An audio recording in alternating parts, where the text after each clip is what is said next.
लजाता नहीं कैसे बोल लजाता रह बतिया लिहाज खरा देखावला खाती जो मेरा जानू कि नखरा देखावला खाती अरे जो मेरा जानू कि सुहाग रात के बात होता नायक नायिका सेज पे बैठल बाड़न और सुहाग रात में बात होता तो हमरे को सुन ले पहले कि रोवा गन गनाइल इनका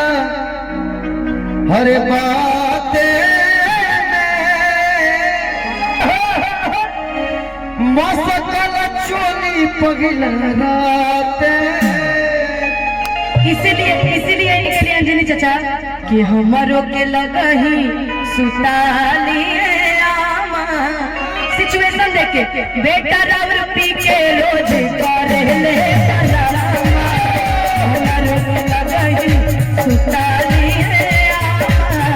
बेटा रावर पी के रोज करे ले कि यही से पिया हर मिलल पिया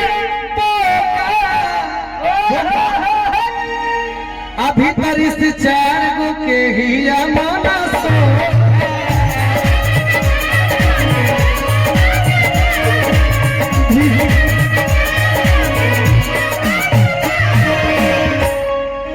कितना सुंदर प्रसंग कि रौरे गिरिए ए राजा कहियो माहुर खाके मार जाई पियल ना छोड़म त कुछ हम कर जाई राजा कहियो माहुर खाके मार जाई पियल ना छोड़म त कुछ हम कर जाई क्या करना अब तारी गोलू जी कुछ कहेंगे गोलू जी ना कहलो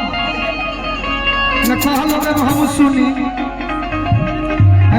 दोनों जानी कहलो हम सुने कि गोरा की समर के देखने आई दोनों खातिर बुझौनिया बा बुझे के बा कंपटीशन मतलब ये होला कि दोनों बार बिचावा में फाटल देखो है ना बा हम बाउर ना बोले लेकिन बोले लगा तो पाइए जी बोलो कि गोरा की समर के देखो आप बाउल बोलिएगा ना आप अगर आप बाउल मैं गा नहीं रही हूँ अगर आप बाउल बोलिएगा ना तो ना मेरा घाटा है ना उनका। आप अपने संस्कार को प्रदर्शित कीजिएगा इसलिए एक लड़की के सामने उतना ही बोलिएगा जितना अच्छा लगे। चंदन यादव जी है ना ताका बस कह दिया ना कहे कि ओ मेरा है लाला का गेदा बिचावा में फाटल देखनी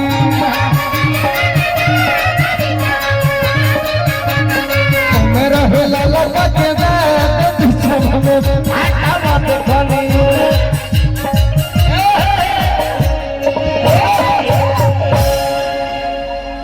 कि चल लुडहरिया नदी चलैया